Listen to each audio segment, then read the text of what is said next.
Non, non, non. D'accord.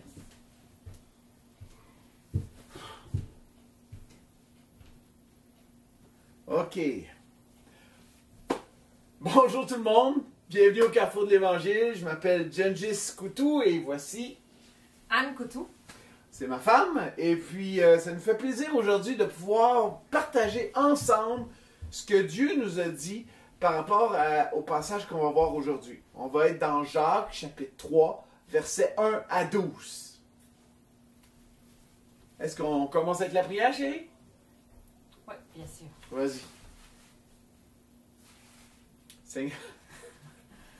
Seigneur Jésus, je te remercie pour ton esprit qui vit en nous. Merci parce que tu habites dans nos cœurs. Merci parce que tu nous encourages par ta parole à enseigner tout le conseil de Dieu. Et puis il y a parfois des messages qui sont plus durs que d'autres.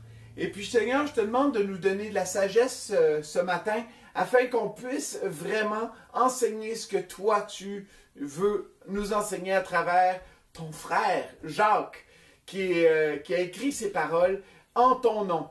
Alors, comme enseignant, on veut te demander, nous, Anne et moi, vraiment ta bénédiction et que nos paroles soient vraiment filtrées par ton esprit, Seigneur, afin que ce qui sort ne vienne que de toi. Parce qu'on va être tenu responsable pour ce qu'on va avoir dit et enseigné au peuple de Dieu.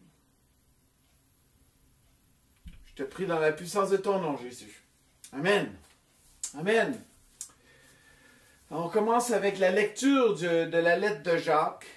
Comme vous vous rappelez, on est dans Jacques, chapitre 3. Puis vous vous rappelez, c'est quoi là? Hein? On parle de la langue. Et puis, c'est un sujet assez difficile. C'est pour ça qu'on va prendre le temps de le lire avant. Mes amis, ne soyez pas nombreux à enseigner. Vous le savez. Nous qui enseignons, nous serons jugés plus sévèrement, car chacun de nous commet des fautes de bien des manières.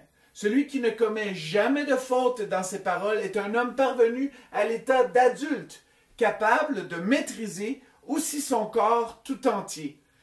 Quand nous mettons un mors dans la bouche des chevaux pour qu'ils nous obéissent, nous dirigeons aussi tout leur corps. Pensez encore aux bateaux.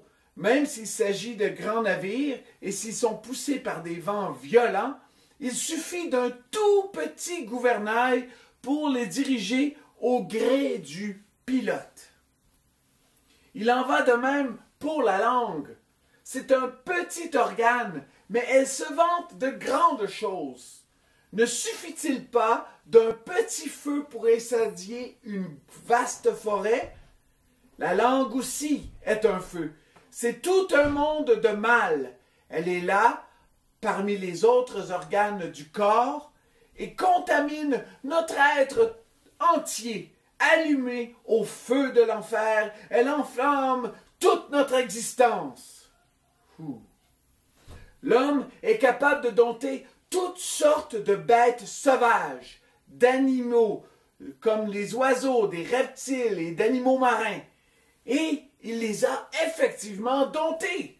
Mais la langue, aucun homme ne peut la dompter. C'est un fléau impossible à maîtriser. Elle est pleine d'un venin mortel. Nous nous en servons pour louer le Seigneur notre Père, et nous nous en servons aussi pour maudire les hommes. Pourtant, créés de sorte qu'ils lui ressemblent. De la même bouche sortent bénédiction et malédiction. Mes frères et sœurs, il ne faut pas qu'il en soit ainsi. Avez-vous déjà vu de l'eau douce et de l'eau salée jaillir d'une même source par la même ouverture? Un figuier, frères et sœurs, peut-il porter des olives ou une vigne des figues? Une source salée ne peut pas non plus donner de l'eau douce. Wow! Merci Seigneur pour ta parole. On va commencer avec les premiers versets. En fait, les premiers versets, pour nous mettre un peu en contexte avec ce que l'auteur veut nous dire. L'auteur, on vous rappelle, c'est Jacques. C'est Jacques, le frère de Jésus. Il serait mort dans les années entre 42 et 45, après Jésus-Christ, bien sûr. Et puis, c'est un frère plus jeune. Il aurait vécu une partie de sa vie avec Jésus. Et puis, il aurait transmis, on voit à travers l'épître de Jacques, que tout au long, on voit comme de la sagesse qui ressort de ses écrits. Jacques a été dirigeant de l'église de Jérusalem, du concile de Jérusalem, et c'est lui d'ailleurs qui va libérer Paul dans son ministère auprès des païens, beaucoup plus tard que lorsqu'il a écrit ce livre. Fait que ce livre s'adresse aux Juifs de la diaspora qu'on peut voir dans Jacques chapitre 1, verset 1. Alors, chérie,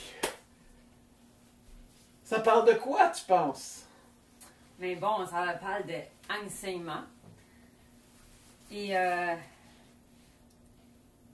Continue. Oui. En fait, ça parle de la nécessité que lorsqu'on est enseignant, d'être responsable de ce qui sort de notre bouche et de nos cœurs. C'est ça?